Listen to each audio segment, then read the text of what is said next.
నమస్కారం, welcome to Shilpa TV news. ముందుగా headlines. జిల్లా స్థూల దేశోత్పత్తి పెంపును లక్ష్యంగా చేసుకొని స్వర్ణాంధ్ర 2047 విజన్ ప్లాన్ యూనిట్ల ద్వారా సమగ్రంగా చర్యలు చేపడుతున్నామని పేర్కొన్న జిల్లా కలెక్టర్. జిల్లా కలెక్టర్ చేతుల మీదుగా ఏపీ ఎన్జిఓ మరియు వ్యవసాయ శాఖ వారి డైరీ మరియు ప్లానింగ్ క్యాలెండర్ ఆవిష్కరణ. క్రెడిట్ యాక్సెస్ గ్రామీణ లిమిటెడ్ సంస్థ ఆధ్వర్యంలో అంగన్వాడీ కేంద్రానికి విద్యా సామాగ్రి అందజేత. సిపిఐ శతాబ్ది ఉత్సవాల ముగింపు సందర్భంగా నంద్యాల జిల్లా సమితి ఆధ్వర్యంలో జీపు జాత. శ్రీ మాతా వైష్ణోదేవి మెడికల్ కాలేజీలో ముస్లిం విద్యార్థుల అడ్మిషన్ వివాదం ఖండించిన నంద్యాల ముస్లిం జేఏసీ. వైఎస్ఆర్సీపీ పార్లమెంటరీ విభాగం స్టేట్ సెక్రటేరియట్ సెక్రటరీగా సద్దల సూర్యనారాయణ రెడ్డి నియామకం. ఆర్టీసీ బస్టాండ్లో అసాంఘిక ఘటనలకు తావు లేకుండా చర్యలు చేపట్టిన సిఐ సుధాకర్ రెడ్డి.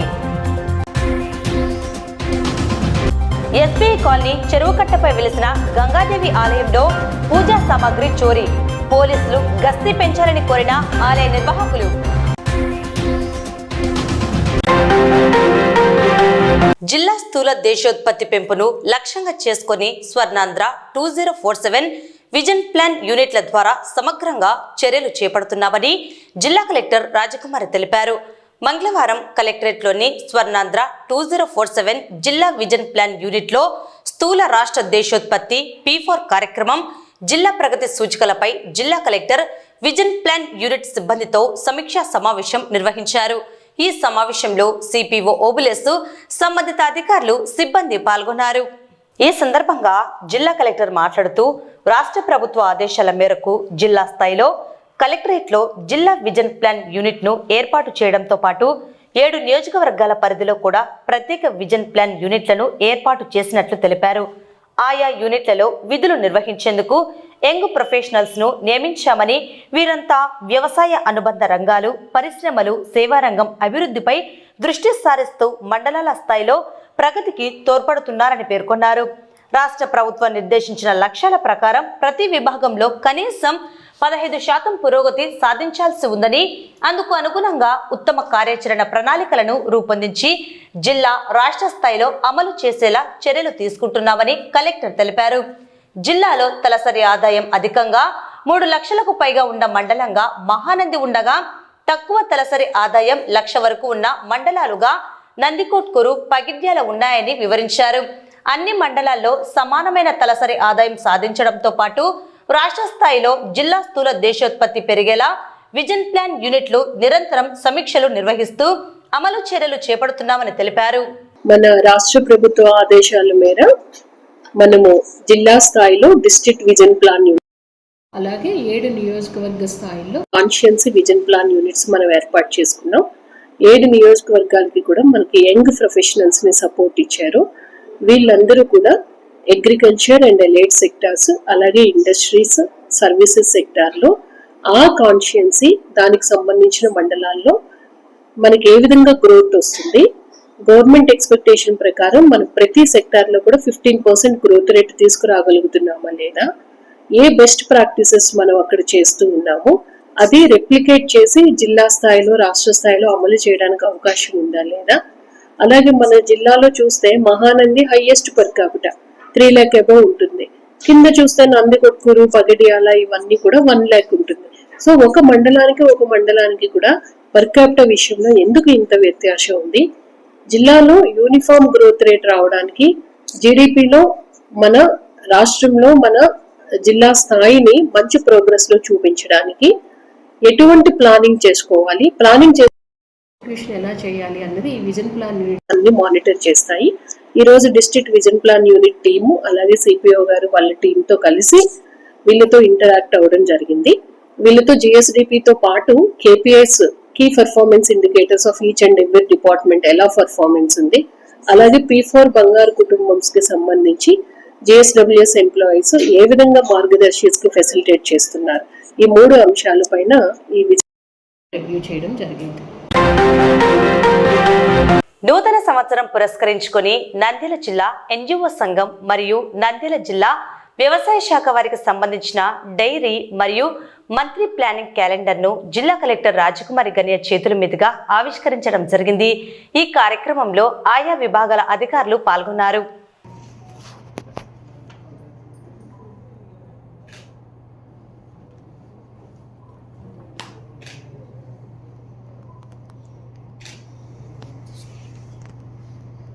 ఈరోజు గౌరవ కలెక్టర్ గారి చేతుల మీదుగా ఆంధ్రప్రదేశ్ వ్యవసాయాధికారుల సంఘం నంద్యాల యూనిట్ వారి డైరీ మరియు ప్లానర్ మంత్లీ ప్లానర్ కూడా ఈరోజు గౌరవ కలెక్టర్ గారి చేతుల మీదుగా రిలీజ్ చేయడం జరిగింది. దాంతోపాటుగా డిపార్ట్మెంట్కి సంబంధించి మన నంద్యాల జిల్లాలో ఈ సీజన్లో రబీ సీజన్లో ఒక 40,000 హెక్టార్లలో సాగు చేస్తున్నటువంటి వరి పంటకు సంబంధించి సామూహిక ఎలుకల నివారణ కార్యక్రమాన్ని కూడా రేపు జనవరి 21వ తారీఖు జిల్లా వ్యాప్తంగా వరి పండిస్తున్నటువంటి మండలాలు గ్రామాల్లో ఒకే రోజున ఈ ఎలుకల నివారణ కార్యక్రమాన్ని కూడా నిర్వహించడం జరుగుతూ ఉంది. దీనిలో వ్యవసాయ శాఖ మరియు పంచాయతీరాజ్ శాఖకు సంబంధించినటువంటి పంచాయత్ సెక్రటరీలు, విఆర్ఓలు, మరి అనుబంధ సంస్థలన్నీ కూడా దీనిలో ఇన్వాల్వ్ అవ్వాల్సిన అవసరం ఉంది. సో స్థానికంగా ఉన్నటువంటి వ్యవసాయ అధికారులు మరియు వ్యవసాయ సహాయకులు రైతు సేవా కేంద్రాలు ఉన్నటువంటి వారందరూ కూడా రైతు సోదరుల్ని చైతన్యపరిచి రేపు 21వ తారీఖు విధిగా ఈ కార్యక్రమాన్ని రైతులందరికీ కూడా ఉచితంగా ఈ మన బ్రోమోడైలిన్ పంపిణీ కార్యక్రమం మరియు తయారు చేసినటువంటి ఎలుకల నివారణ ఎర్రమందు ఏదైతే ఉందో దాన్ని రైతులకి వారికి ఉన్నటువంటి ఎక్స్టెంట్ పరంగా దామాష ప్రకారం రైతులకి అందించడం జరుగుతుంది. ఈరోజు కలెక్టర్ గారిని కలవడానికి కారణం ఏమంటే మన ఏపీ ఎన్జిఓస్ నాన్ గెజిటెడ్ ఉద్యోగస్తుల సంఘం యొక్క డైరీని ఇనాగ్రేషన్ మరి అదేవిధంగా వాళ్ళ క్యాలెండర్ని కూడా ఓపెన్ చేయడం జరిగింది. అదేవిధంగా ఎంప్లాయీస్ గ్రీవెన్స్ కూడా అడిగితే మేడం గారు ఈ నెల 30వ తేదీ కూడా గ్రీవెన్స్ కూడా మీటింగ్ పెడతా ఉన్నారు. ఆ రోజు భారీ ఎత్తున కూడా ఎంప్లాయీస్ అంతా వచ్చేసి వాళ్ళ సమస్యలను వాళ్ళ ప్రోగ్రామ్స్ అన్నీ కూడా తెలియజేయాలని మేము ఈ సందర్భంగా కోరుకుంటున్నాం. అదేవిధంగా ప్రభుత్వం నుంచి రావాల్సిన బకాయిలు అయితేనేమి, డిఏ అరియర్స్ అయితేనేమి, ఈరోజు కొద్దిగా పోలీసులకు సరెండర్ లీవులు, పాత డిఏ అరియర్స్, జీపీఎఫ్లు ఈరోజు పడిపోయే రోజులు వచ్చినాయి. కానీ సీఎం గారికి అదేవిధంగా ప్రత్యేక ధన్యవాదాలు తెలియజేసుకుంటాం. అదేవిధంగా మిగిలిన బకాయిలు కూడా త్వరలో తీర్చాలని, లేని పక్షంలో ఏపీ ఎన్జిఓస్ తీసుకునే ఏ ప్రోగ్రాంకైనా అందరం సహకరిస్తామని తెలియజేసుకుంటున్నాం. ఈరోజు మన జిల్లా కలెక్టర్ గారి మేడం గారిని ముఖ్యంగా కలవడానికి కారణం ఏమంటే మన డైరీస్ క్యాలెండర్స్ ఇనాగ్రేషన్ చేయడానికి కలిసాము. మేడం సుముఖంగా మమ్మల్ని అందరినీ ఇన్వైట్ చేసి క్యాలెండర్ ఓపెన్ చేసింది. అదే కాకుండా ఇప్పుడే దర్శకుడు సార్ చెప్పినట్టు స్టేట్ లో ఉన్నటువంటి మన ఎంప్లాయీస్ సమస్యలన్నీ కూడా సీఎం గారు సుముఖంగా ఉన్నారు. పిఆర్సీ కమిటీ కూడా అతి త్వరలో వేస్తా అన్నాడు. ఇప్పుడు జీపీఎఫ్లు, ఏపీజీలలో కూడా దాదాపు 70% కూడా అందరికీ జమ అయినాయి. ఇప్పుడు హోంశాఖకు కూడా అతి త్వరలో ఈ రోజు కానీ రేపు కానీ వాళ్ళకు అకౌంట్ సరెండర్ లీవ్స్ అన్ని కూడా పడతాయని మనకు మొన్ననే మన స్టేట్ ప్రెసిడెంట్ సాగర్ సారు చెప్పాడు. కాబట్టి ఉద్యోగస్తులు అందరూ కూడా ఒక ఆశాభావంగా ఉన్నారు. ఖచ్చితంగా చేస్తాడని సీఎం గారు సీఎం ఖచ్చితంగా మనందరికీ కూడా మంచి చేస్తారని చెప్పి ఉద్యోగస్తులు కూడా అంత ఆశాభావంగా ఉన్నారు. Credit access Grameen limited private సంస్థ ఆధ్వర్యంలో నంద్యాల జిల్లాకు చెందిన regional manager Gouspeer, area manager Karthikesh, Nandyal branch manager Rayasam Harikrishna ఆధ్వర్యంలో సోషల్ డెవలప్మెంట్ ప్రోగ్రాంలో భాగంగా నేడు సేవా కార్యక్రమం నిర్వహించారు. ఈ సందర్భంగా పొన్నాపురం గ్రామంలోని అంగన్వాడీ సెంటర్ 2 నందు చిన్నపిల్లల కోసం 15 కుర్చీలు, టీచర్ల వినియోగానికి 4 కుర్చీలను అంగన్వాడీ సిడిపిఓ చంద్రకళ మరియు anganwadi teacher Gauri, worker Subbalakshmamma colony పెద్దల సమక్షంలో అందజేశారు. ఈరోజు మనకు బీటీ నగర్లో అంగన్వాడీ సెంటర్ 2కి యాక్సిస్ క్రెడిట్ గ్రామీణ బ్యాంక్ లిమిటెడ్ వారు అంగన్వాడీ కేంద్రంకు మన పిల్లలకు కావాల్సినటువంటి సౌకర్యాల కోసం ప్రీ స్కూల్ పిల్లలకు 15 మందికి పిల్లలకి ఇక్కడ నమోదున్నారు. ఆ 15 మంది పిల్లలకు వాళ్ళు కూర్చోవడానికి చైర్స్ ప్రొవైడ్ జరిగింది విద్యను ప్రోత్సహించడం కోసం. అదేవిధంగా అంగన్వాడీ కార్యకర్తలకు కూడా వాళ్ళు చైర్స్ అప్లై చేయడం జరిగింది. తర్వాత కార్పెట్స్ కూడా పిల్లల కింద పడుకున్నప్పుడు కార్పెట్స్ ఉండాలని చెప్పేసి 2 కార్పెట్స్ కూడా ఇచ్చారు. ఈ క్రెడిట్ యాక్సిస్ బ్యాంక్ వారు చేసిన సహాయము వాళ్ళ యొక్క మంచితనానికి, వాళ్ళ బ్యాంకు యొక్క గొప్పతనానికి నిదర్శనంగా నేను భావిస్తున్నాను. మీ యొక్క గొప్ప సహాయానికి మేము ఐసిడిఎస్ తరపున నేను సిడిపిఓగా మీకు ధన్యవాదాలు తెలియజేసుకుంటున్నాను. ఇలాగే మాకు అర్బన్‌లో చాలా సెంటర్స్ 107 సెంటర్స్ ఉన్నాయి. కొన్ని చోట్ల 20 మంది, 30 మంది పిల్లలు కూడా ఉన్నారు. అక్కడికి కూడా మీరు ఈ సహాయాన్ని అందించగలిగితే మేము సంతోషిస్తాము. మీరు ఇలాంటి భావన కలిగినందుకు సమాజం పట్ల మీరు చేస్తున్న కృషిని బట్టి కూడా మీకు అభినందిస్తున్నాను సార్. మాది వచ్చేసి క్రెడిట్ యాక్సిస్ గ్రామీణ కూడా అంటే 26 సంవత్సరాలు కంప్లీట్ చేసుకొని 27 సంవత్సరాలు రన్నింగ్ అవుతుంది సార్. ఇది మన ఏపీ తెలంగాణ వచ్చి 2 ఇయర్స్ అయింది. ఇక్కడ నంద్యాల వచ్చి 6 మంత్ ఓపెన్ చేసి 6 మంత్ అయింది. ఇప్పుడు రన్నింగ్ అయింది మొత్తం అంటే మహిళలకు గ్రూప్ లెండింగ్ అంటే పొదుపు వాళ్ళకి ఏ విధంగా అయితే లోన్ ఇస్తున్నారో మేము కూడా అదే విధంగా సేవలన్నీ చేస్తున్నాము ఇక్కడ. అంటే ఎక్కడ పొన్నాపురంలో కూడా ఒక 100-150 మంది మన కస్టమర్లు కూడా ఉన్నారు. ఎక్కడేం ప్రాబ్లం లేదు. మేము కూడా ఇటు అవకాశాలు ఏదైనా ఇంకా అంగన్వాడీ వాళ్ళు ఎక్కడ అవకాశాలు వచ్చినాయంటే మేము కూడా ఆల్రెడీ నందికొట్కూరు, గిద్దలూరు ఇచ్చేసాం సార్. అక్కడ కూడా ఇప్పుడు అవకాశం వచ్చిందంటే ఏదైనా ఇంకొక వేరే స్కూల్లో వచ్చిందంటే కూడా మేము రిక్వెస్ట్గా ఇవ్వడానికి సిద్ధంగా ఉన్నాము. మీకు ఏమైనా రిక్వెస్ట్ ఉంటే కూడా మాకు చెప్పినారంటే ఆ రిక్వెస్ట్ ప్రకారం మేము కూడా అక్కడ ఏవి కావాలో అవినే తెప్పిస్తామని చెప్తాం. ఇక్కడికి చేసిన చిన్నకళ మేడం గారికి, అలాగే ఇక్కడ అంగన్వాడీ టీచర్స్కు, మా ఏరియా మేయర్ కార్తికేయ సార్కి అందరికీ నమస్కారం అండి. ఇటువంటి సామాజిక కార్యక్రమాలు ముందు కూడా మేము ఇవ్వడానికి సిద్ధంగా ఉన్నాం, చేయడానికి కూడా. మీ ప్రోత్సాహం ఉన్నంతకాలము మేము ఇక్కడ చేస్తూనే ఉంటామండి. భారత కమ్యూనిస్టు పార్టీ ఆవిర్భవించి 100 సంవత్సరాలు పూర్తి కాబడిన సందర్భంగా నిర్వహిస్తున్న ముగింపు వేడుకల సందర్భంగా ఖమ్మం జిల్లా కేంద్రంలో ఈ నెల 18వ తేదీ నిర్వహించనున్న భారీ బహిరంగ సభను విజయవంతం చేయాలని సిపిఐ నంద్యాల జిల్లా సమితి నేతలు పిలుపునిచ్చారు. ఈ మేరకు నంద్యాల జిల్లా పరిధిలో పట్టణంలో ఈ నెల 11, 12, 13 తేదీలలో జీపు జాత నిర్వహించడం జరుగుతుందని వారు పేర్కొన్నారు. నేడు నంద్యాలలో జీపు జాత నిర్వహించారు. కార్యక్రమంలో సిపిఐ నాయకులు, కార్యకర్తలు పాల్గొన్నారు.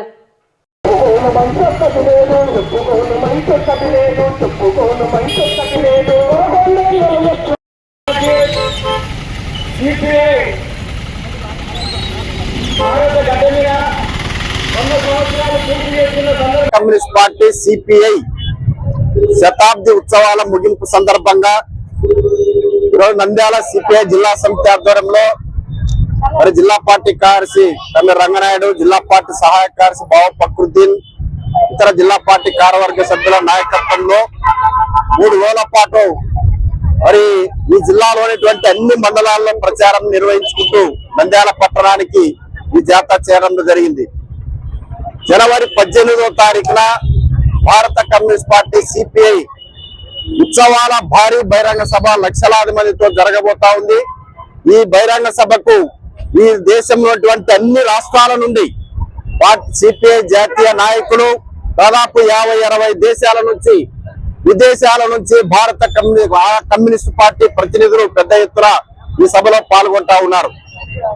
ఈరోజు ఈ దేశంలో దేశ స్వాతంత్ర పోరాటం సందర్భంగానే జాతీయ ఉద్యమంతో పాటు భారత కమ్యూనిస్ట్ పార్టీ 1925 డిసెంబర్ 26న ఆవిర్భవించి ఈ దేశంలో ఆనాడు బ్రిటిష్ ప్రభుత్వానికి వ్యతిరేకంగా పోరాటం సందర్భంగా మొట్టమొదటిగా ఈ దేశంలో సంపూర్ణ స్వాతంత్ర్యం కావాలని చెప్పి మొట్టమొదటి తీర్మానాన్ని ప్రవేశపెట్టిన ఘనత ఈరోజు భారత కమ్యూనిస్ట్ పార్టీదే. మరి అనేక కుట్ర కేసులను, అనేక నిర్బంధాలను ఎదుర్కొని భారత కమ్యూనిస్ట్ పార్టీ దేశ స్వాతంత్ర పోరాటంలో పాల్గొన్నది. ఆ తర్వాత స్వాతంత్ర్యం అనంతరం కూడా ఈ దేశంలో ఒక దోపిడీ లేని సోషలిస్టు సమాజం కావాలని చెప్పి ఒక మహత్తరమైనటువంటి ఆశయంతో, దున్నేవాడికే భూమి నినాదంతో, అదేవిధంగా అంటరానితనానికి వ్యతిరేకంగా, దోపిడీకి వ్యతిరేకంగా, గ్రామీణ ప్రాంతాల్లో ఫ్యూడల్ భూస్వామ్య పెత్తందారులకు వ్యతిరేకంగా, ఈ ప్రపంచంలోనే ప్రఖ్యాతిగాంచినటువంటి నైజాం నవాబుకు వ్యతిరేకంగా భారత కమ్యూనిస్ట్ పార్టీ సాయుధ పోరాటాన్ని నిర్వహించి వేలాది మంది కమ్యూనిస్ట్ పార్టీ నాయకులు తమ ప్రాణాలను అర్పించినటువంటి ఘన చరిత్ర భారత కమ్యూనిస్ట్ పార్టీది. ఈ దేశ స్వాతంత్ర పోరాటంలో బ్రిటిష్ ప్రభుత్వానికి పల్లకి మోసేటువంటి బోయిలుగా ఈరోజు భారతీయ జనతా పార్టీకి సంబంధించిన RSS సిద్ధాంతకర్తలు ఆనాడు క్షమాపణ పెట్టి ఈ దేశంలో బ్రిటిష్ ప్రభుత్వానికి వ్యతిరేకంగా పోరాటం చేయమని చెప్పి వాళ్ళందరూ కూడా రాసించినటువంటి చరిత్ర వారికి ఉంది. అలాంటి వారి యొక్క పరిపాలనలో ఈ రోజు ఈ దేశంలో మత ఉన్మాదం పెరిగిపోతా ఉంది, మత విద్వేషాలు పెరిగిపోతా ఉన్నాయి.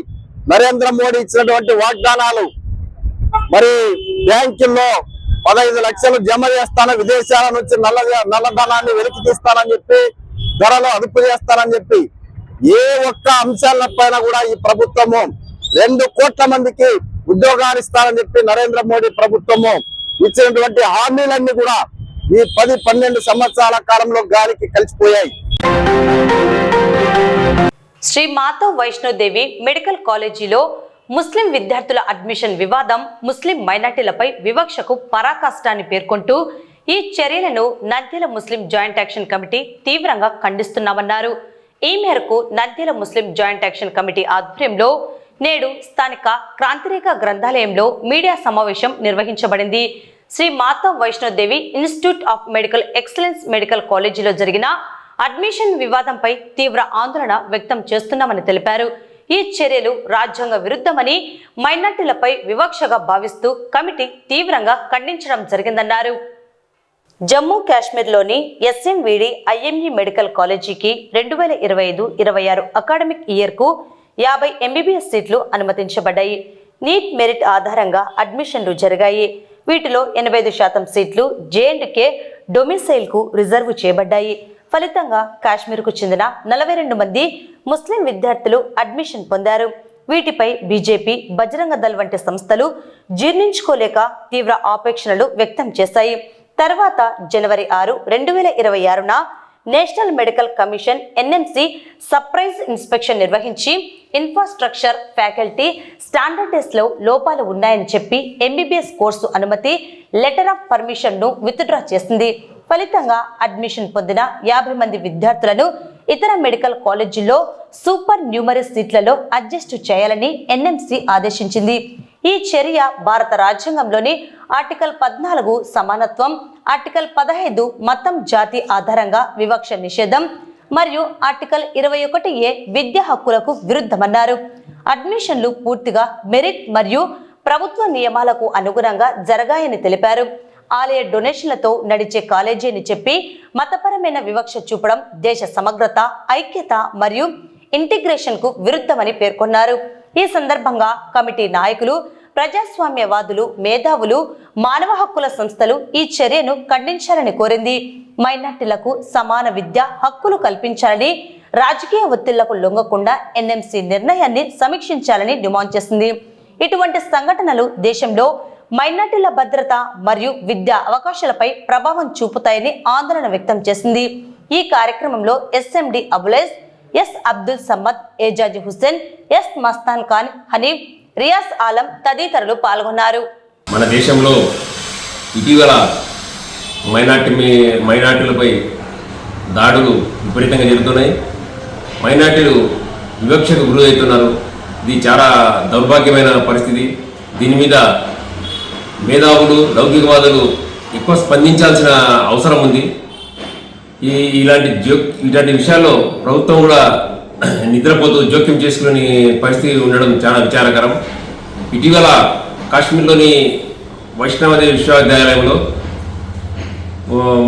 నెట్ పాస్ అయి ముస్లిం మైనార్టీ పిల్లలు 45 మంది ఇంచుమించు పాస్ అయ్యి అక్కడ ప్రభుత్వ సూచనల ప్రకారము, ప్రభుత్వ ఆంక్షల మేరకు, చట్టాల ప్రకారము వాళ్ళు అక్కడ సీట్ పొందారు.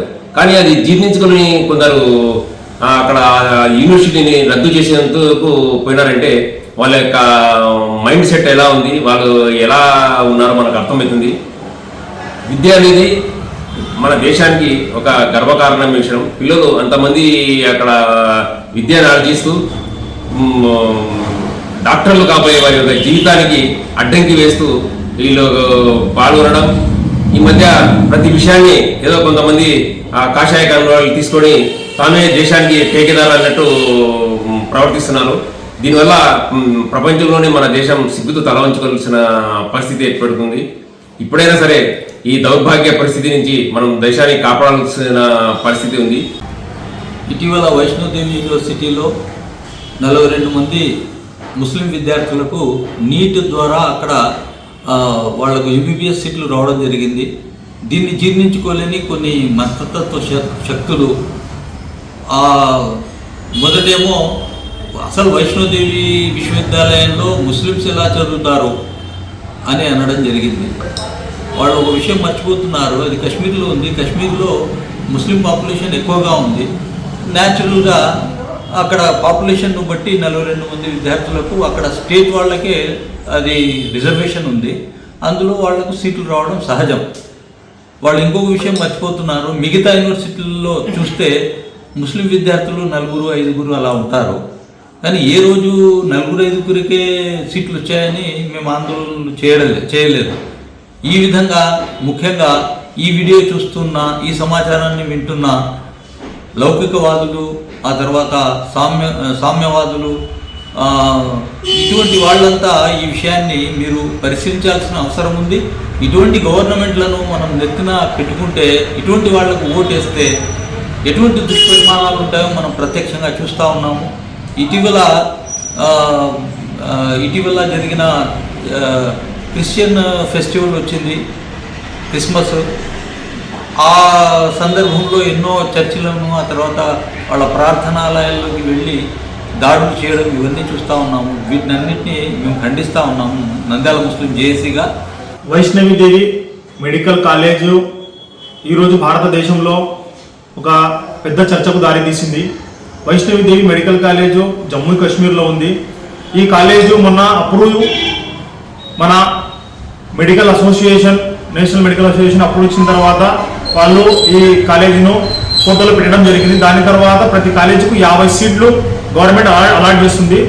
అందులో ఎవరైతే విద్యార్థులు ఆ కాలేజీలో చేరడం ఇంట్రెస్ట్ ఉంటారో వాళ్ళు అక్కడ నీట్లో పాస్ అయిన తర్వాత అక్కడ అప్లై చేసుకుంటారు, వాళ్ళకి సీట్ వస్తుంది. ఆ విధంగా నీట్లో పాస్ అయ్యి అక్కడ ఏ రిజర్వేషన్ కాదు, నీట్లో అందరితో పాటు పాస్ అయ్యి ఆ సీటు అక్కడ అప్లై చేసుకున్న వాళ్ళు 42 మంది ముస్లింలకు అక్కడ సీటు రావడం జరిగింది. దాని తర్వాత 7 మంది హిందువులు, ఒక సిక్కు వ్యక్తి ఎంబీబీఎస్ సీటు అక్కడ పొందడం జరిగింది. కానీ ఈ మెడికల్ కాలేజు కాశ్మీర్లో ఉంది మరియు వైష్ణవిదేవి కాలేజ్ కాబట్టి ఇక్కడ ముస్లింలు ఎక్కువ ఎలా చదువుతామని కొంతమంది ఛాందసవాదులు ఆ కాలేజీ దగ్గర గుమిగూడి ప్రొటెస్ట్ చేయడం జరిగింది. వాళ్ళైతే మూర్ఖులు, ఎందుకంటే వారికి విద్య లేదు, ఏమీ లేదు, అందుకోసం ఆ విధంగా చేస్తున్నారు. మరియు వారు జాత్యాంగారంతో కొట్టుమిట్టాడుతున్నారు. మరి భారత ప్రభుత్వానికి ఏమైంది? భారత ప్రభుత్వమే వారం రోజుల క్రితం దానికి పూర్తి అప్రూవల్ ఇచ్చింది. ఇప్పుడు హడావుడిగా ఆ కాలేజీలను వీళ్ళు చేసిన ప్రొటెస్ట్ మూలంగా రద్దు చేయడం హేయమైన చర్య. ఇది మత ఛాందసవాద ప్రభుత్వము, మత ఛాందసవాద ఎజెండా నడుపుతుంది. దీన్ని ప్రతి ఒక్క భారతీయుడు ఖండించాలి. అక్కడ 42 మంది ముస్లింలు ఉన్నారు, వాళ్లకు విద్య అందకూడదని అనుకుంటున్నారు. సరే, అక్కడ అధ్యాపకులు 99% హిందువులే కదా. మరి ఆ విశ్వవిద్యాలయంలో మెడికల్ కాలేజీలో పనిచేసే వాళ్ళు కూడా హిందువులు ఉన్నారు కదా. మరి మిగతా 7 మంది హిందూ సోదరులు సీట్లు పొందారు ఎంబీబీఎస్, మరి వారి పరిస్థితి ఏమిటి? ఇది కేవలము మీరు ఓటు బ్యాంకు రాజకీయాల కోసం మాత్రమే ఈ ఎజెండాను ఉపయోగించుకుంటున్నారు. విద్య అందరికీ సమానమని రాజ్యాంగం కల్పించిన హక్కు విద్యా హక్కు. ఆ హక్కును ఉల్లంఘించడము చాలా హేయమైన చర్య. దీన్ని ప్రతి ఒక్కరూ తీవ్రంగా ఖండించాలి. Social democratic party of India SDP తరఫున మరియు నంద్యాల ముస్లిం జేఏసీ తరఫున మేము దీన్ని తీవ్రంగా ఖండిస్తున్నాము. నంద్యాల జిల్లా పాణ్యం మండలం కొండచుట్టూరు గ్రామానికి చెందిన మాజీ జెడ్పీటీసీ సద్దల సూర్యనారాయణ రెడ్డి వైఎస్ఆర్సీపీ రాష్ట్ర పార్లమెంటరీ వ్యవహారాల సెక్రటరీగా నియమితులు కావడం జరిగింది. వైఎస్ఆర్సీపీ పార్టీ రాష్ట్ర అధ్యక్షుడు మాజీ ముఖ్యమంత్రి వైఎస్ జగన్మోహన్ రెడ్డి ఆశీస్సులతో మరియు నంద్యాల జిల్లా వైఎస్ఆర్సీపీ అధ్యక్షులు కాటసాని రాంభూపాల్ రెడ్డి, మాజీ ఎమ్మెల్యేలు శిల్పా రవిచంద్ర కిషోర్ రెడ్డి, గంగుల బిజేంద్రారెడ్డి, శిల్పా చక్రపాణి రెడ్డి, కాటసాని రామిరెడ్డి, ఎమ్మెల్సీ ఇసాక్ బాషా, మాజీ ఎమ్మెల్సీ గంగుల ప్రభాకర్ రెడ్డి చొరవతో కృషితో పార్లమెంటరీ వ్యవహారాల సెక్రటరీగా నియామకం చేయడం సంతోషంగా ఉందని, వీరందరికీ ప్రత్యేకంగా ధన్యవాదాలు, కృతజ్ఞతలు తెలియజేశారు. తనకిచ్చిన బాధ్యతాయుతమైన పదవిని సమర్థవంతంగా నిర్వహిస్తారని సద్దల సూర్యనారాయణ రెడ్డి పేర్కొన్నారు. గ్రామీణ ప్రాంత కార్యకర్తల నుండి క్షేత్రస్థాయిలో గల నాయకుల సూచనలు, సలహాలతో పార్టీని బలోపేతం చేస్తానని తెలిపారు. 2029వ సంవత్సరం మరోసారి వైఎస్ జగన్మోహన్ రెడ్డి సీఎంగా అధికారం చేపట్టేందుకు తన వంతు కృషి చేస్తానని తెలిపారు. రాష్ట్ర వైఎస్ఆర్ పార్టీ కేంద్ర కమిటీ సెక్రటరీగా నన్ను నియమితులు చేసిన మన కాటసాని రాంభూపాల్ రెడ్డి గారికి, అదేవిధంగా మాజీ సీఎం జగన్మోహన్ రెడ్డి గారికి, అదేవిధంగా నంద్యాల మాజీ ఎమ్మెల్యే శిల్పా రవిచంద్ర కిషోర్ రెడ్డి గారికి, అదేవిధంగా ఆర్లగడ్డ మాజీ ఎమ్మెల్యే గంగుల నాని గారికి, అదేవిధంగా నంద్యాల మన గంగుల ప్రభాకర్ రెడ్డి ఎమ్మెల్సీ మాజీ గారికి, అదేవిధంగా ఆత్మకూరు మాజీ ఎమ్మెల్యే శిల్పా చక్రపాణి రెడ్డి గారికి, అదేవిధంగా మన బనవనపల్లె ఎమ్మెల్యే మాజీ కాటసాని రామరెడ్డి గారికి, అదేవిధంగా ఇసాక్ ఎమ్మెల్సీ 2029లో జగన్మోహన్ రెడ్డి గారిని ముఖ్యమంత్రిని చేసుకోవాల్సిన బాధ్యత మన అందరిపైన ఉంది. ఖచ్చితంగా 2029లో ముఖ్యమంత్రిని చేసుకొని ఆయనను ప్రజలకు, పేద ప్రజలకు ఏమి చేయడానికి వీలుందో, ఇప్పుడు కార్యకర్తలు నష్టపోయిన కార్యకర్తలు, ఇబ్బంది పడిన కార్యకర్తలను అందరినీ దృష్టిలో పెట్టుకొని ఆయన చేయాల్సిందిగా కోరుతున్నాను. సంక్రాంతి పండుగ సందర్భంగా ఆయా ప్రాంతాలకు ప్రయాణికులు వెళ్తున్న నేపథ్యంలో ఆర్టీసీ బస్టాండ్లో తీవ్రమైన రద్దీ ఏర్పడింది. ఈ నేపథ్యంలో ప్రయాణికుల వద్ద విలువైన ఆభరణాలు, నగదు తదితర వస్తువులను దొంగలు చోరీ చేసేందుకు అవకాశం ఉన్నది. ప్రయాణికుల రద్దీని దృష్టిలో ఉంచుకొని one town CA Sudhakar Reddy ప్రత్యేకంగా ఆర్టీసీ బస్టాండ్లో పర్యటించి పోలీసుల నిఘాను పెంచి పరిస్థితిని సమీక్షించారు. ప్రయాణికులు తగు జాగ్రత్తలు పాటించాలని సూచించారు. అలాగే ఆర్టీసీ సిబ్బందికి పలు సూచనలు తెలియజేశారు.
నంద్యాల పట్టణం ఎస్బీఐ కాలనీ చెరువుకట్టపై వెలిసిన గంగాదేవి ఆలయంలో పూజా సామాగ్రి చోరీ జరిగినట్లు ఆలయ నిర్వాహకులు సంజీవరాయుడు కుమార్ తెలిపారు. గతంలో ఈ దేవాలయంలో హుండీ దొంగతనం, ఆయిల్ డబ్బాలు తదితర సామాగ్రిని దొంగలు తీసుకెళ్లారని, గత రాత్రి ఆలయంలోని పూజా సామాగ్రి దొంగలు చోరీ చేస్తారని తెలిపారు. ఈ ప్రాంతంలో అసాంఘిక కార్యకలాపాలు జరుగుతున్నాయని పోలీసులు మరింత గస్తీ పెంచాలని ఆలయ నిర్వాహకులు కోరారు.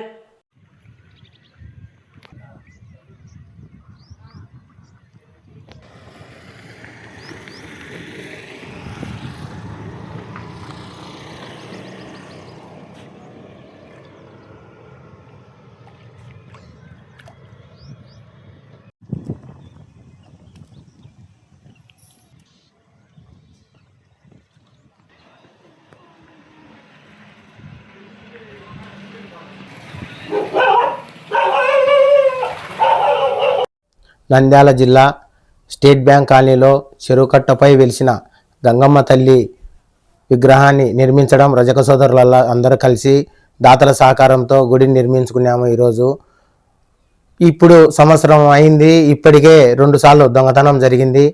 గతంలో ఈ నూనె అవి ఇవి అన్ని ఊదికడ్డీలు అవి ఇవి తీసుకుపోవడం జరిగింది. రాత్రి వచ్చేసి 6,000 విలువ చేసే కంచార్తులు, హారతి పల్లెము అవెల్లా తీసుకుపోవడం జరిగినది. దయచేసి మీరు పోలీసు వారైతేమి కొంత చర్య తీసుకొని అప్పుడప్పుడు కొంత ఈ చెరువుకట్ట పైన ఎవరుండారు ఏం కథ అనేది కొంచెం ఆలోచన చేసి ఈ డిపార్ట్మెంట్ వాళ్ళు డ్యూటీ వేసింటారు కదా, కొంత ఈ గుడిని ఒక్కరవా చూసుకోవాల్సిందిగా కోరడమైనది. వార్తలు ముగించే ముందు ముఖ్యాంశాలు మరోసారి. జిల్లా స్థూల దేశోత్పత్తి పెంపును లక్ష్యంగా చేసుకొని స్వర్ణాంధ్ర 2047 విజన్ ప్లాన్ యూనిట్ల ద్వారా సమగ్రంగా చర్యలు చేపడుతున్నామని పేర్కొన్న జిల్లా కలెక్టర్. జిల్లా కలెక్టర్ చేతుల మీదుగా ఏపీ ఎన్జిఓ మరియు వ్యవసాయ శాఖ వారి డైరీ మరియు ప్లానింగ్ క్యాలెండర్ ఆవిష్కరణ. క్రెడిట్ యాక్సెస్ గ్రామీణ లిమిటెడ్ సంస్థ ఆధ్వర్యంలో అంగన్వాడీ కేంద్రానికి విద్యా సామాగ్రి అందజేత. సిపిఐ శతాబ్ది ఉత్సవాల ముగింపు సందర్భంగా నంద్యాల జిల్లా సమితి ఆధ్వర్యంలో జీపు జాత. శ్రీ మాతో వైష్ణోదేవి మెడికల్ కాలేజీలో ముస్లిం విద్యార్థుల అడ్మిషన్ వివాదం ఖండించిన నంద్యాల ముస్లిం జేఏసీ. వైఎస్ఆర్సీపీ పార్లమెంటరీ విభాగం స్టేట్ సెక్రటేరియట్ సెక్రటరీగా సద్దల సూర్యనారాయణ రెడ్డి నియామకం. ఆర్టీసీ బస్టాండ్లో అసాంఘిక ఘటనలకు తావు లేకుండా చర్యలు చేపట్టిన CI Sudhakar Reddy. SBI colony చెరువుకట్టపై వెలిసిన గంగాదేవి ఆలయంలో పూజా సామాగ్రి చోరీ. పోలీసులు గస్తీ పెంచాలని కోరిన ఆలయ నిర్వాహకులు. ఈ వార్తలు ఇంతటితో సమాప్తం. నమస్కారం.